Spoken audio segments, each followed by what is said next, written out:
So there are some people out there that take some verses in the Quran, and their position that they extract from these verses is that it's a point of theology for them that we have to hate people who don't believe in Allah subhanahu wa ta'ala, who don't believe in the Prophet sallallahu alaihi wasallam. This is their perspective, and actually the position of the majority of scholars of Islam, that is simply incorrect.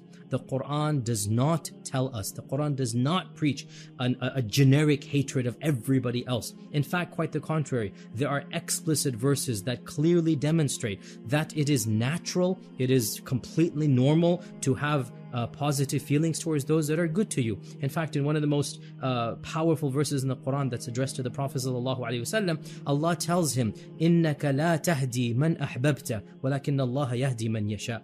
This verse translates as, you're not going to guide those whom you love, rather Allah guides those whom He wills. And this is well known that this verse was revealed at the death of the uncle of the Prophet ﷺ, Abu Talib. And our Prophet ﷺ was greatly grieved that his uncle did not accept Islam, that towards the end he did not accept Islam, and he died still believing in the idols. And Allah says, you cannot guide those whom you love. This verse clearly demonstrates that the Prophet Muhammad ﷺ had hub for his uncle who was not a Muslim. And so how can anybody claim that Islam tells us to preach or preaches that we have to hate people of other faiths? Quite the contrary. Allah is very explicit in the Quran that even if your parents are idol worshippers, they're forcing you to worship their false gods. Don't worship those gods, but treat them with the utmost respect, with the utmost good treatment. And it's natural that children are going to have love for their parents regardless of the beliefs of their parents.